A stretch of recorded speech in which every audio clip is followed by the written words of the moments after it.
On the remote Tasman Peninsula, surrounded by cold southern waters and dense, unforgiving bushland, stood one of the most ambitious experiments in penal reform ever undertaken by the British Empire. The separate prison at Port Arthur was not designed to break the body.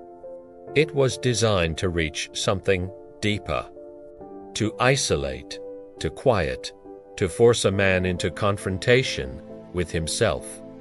Unlike earlier systems of punishment built upon visible brutality chains, lashes, public humiliation, the separate prison operated on an invisible principle: silence, isolation, reflection. Its architects believed that by removing distraction and by placing a man alone with his conscience, they could reform him. Crime, they believed, was not merely an act. It was a failure of moral reasoning, a corruption of the inner self. And if the mind could be reshaped, then the man could be remade. But what they misunderstood fatally was the human mind itself. What emerged was an environment where the absence of sound became a presence, where solitude became suffocation, and where thought itself turned against the thinker. The men sent there were the already condemned, the repeat offenders, the defiant. Within the silent walls of the separate prison, many would not be reformed. They would be undone. Transportation to Australia was already a punishment of exile. Convicts were severed from family, homeland, and identity. Port Arthur was created for those who resisted authority even after transportation. It functioned as a secondary punishment station. To be sent there was not merely punishment.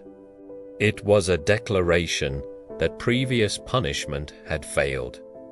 The journey reinforced this sense of escalation. Men were transported again, often in chains, across water and wilderness. Port Arthur had a reputation long before many ever saw it.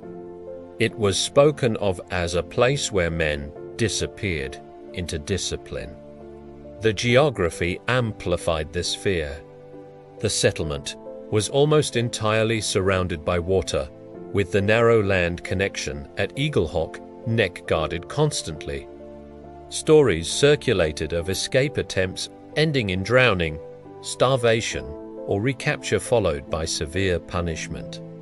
Some tell of men so desperate they attempted escape, knowing it would fail, simply to be removed from the pressure of confinement.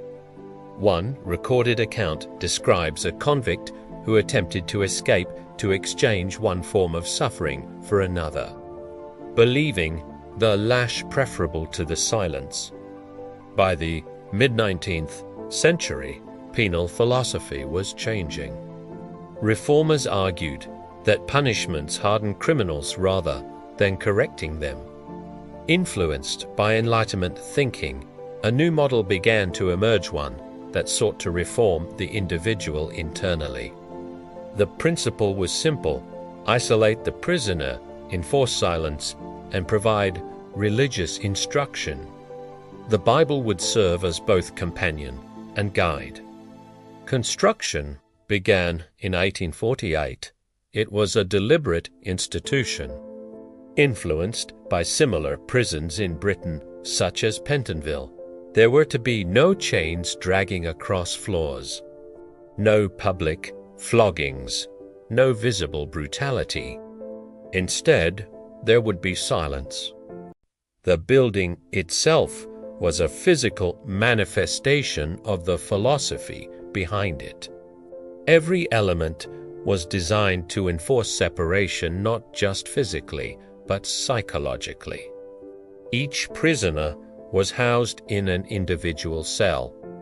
These cells were small, enclosed spaces, intentionally devoid of distraction. The walls were thick, muting sound. Doors were solid, often with minimal openings. Light entered only in controlled amounts. The environment was not designed for comfort, it was designed for containment of the senses. Movement within the prison was equally controlled. When prisoners left their cells, they were required to wear hoods. These hoods ensured that even in shared spaces, prisoners remained isolated from one another. A man might walk past another within arm's reach and never see his face. Even identity was stripped away. Prisoners were often referred to by number rather than name. Their individuality was suppressed in favor of uniformity and control. The chapel was perhaps the most striking example of this philosophy. Here, prisoners attended religious services not as a congregation, but as isolated individuals. Each man stood or sat within a separate cubicle, surrounded by high wooden partitions. He could see only the chaplain. He could not see the men beside him, nor could they see him. One observer described the scene as a congregation without community, a gathering of bodies without the presence of society. Silence was not merely encouraged, it was enforced absolutely. Prisoners were forbidden from speaking to one another under any circumstances. Guards were required to maintain silence. Orders were minimal, often delivered quietly or through signals. Human beings were placed into a system that denied them the most basic form of interaction. Over time, this silence became oppressive. Former inmates described how the absence of sound began to distort perception. Small noiseless footsteps, the movement of fabric, the creaking of wood became amplified. In the absence of conversation, the mind sought stimulation elsewhere. At first, the silence is merely strange. Then it becomes heavy. Then it becomes something that presses upon you. A man begins to listen for sounds that are not there. In time, he begins to hear them. I spoke aloud once, only to hear a voice again, and realized it was my own. After that, I feared even my thoughts, labor without purpose. Work was a central part of the routine, but labor within the separate prison was not primarily economic. Tasks were deliberately repetitive and monotonous. Picking oakum-separating strands of old rope was common. There was no sense of progress, no visible achievement. Time stretched. The separate prison retained mechanisms of severe punishment. The most extreme was confinement in total darkness. The so-called spiral room represented the ultimate expression of the prison's philosophy. Prisoners placed their experienced complete sensory deprivation. There was no light. Time became immeasurable. In the darkness, a man loses not only sight, but himself. There is nothing to hold on to. I begged for light, not for freedom, only for light. It seemed to me that I would cease to exist if I remained there. By the 1850s, the system was producing widespread psychological harm.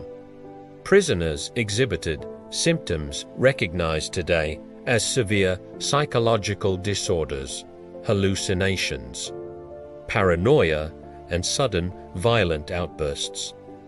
The asylum failure made visible. The construction of the Port Arthur Asylum marked a turning point. It became a repository for those whose minds had been broken. It was an acknowledgement that the experiment had failed. The architects genuinely believed they were improving upon earlier methods. It sought to replace pain with reflection. But the failure lay in a fundamental misunderstanding of human nature. Isolation led not to introspection, but to disintegration. In the end, the separate prison revealed that the most effective prison is not built of stone or iron but of silence.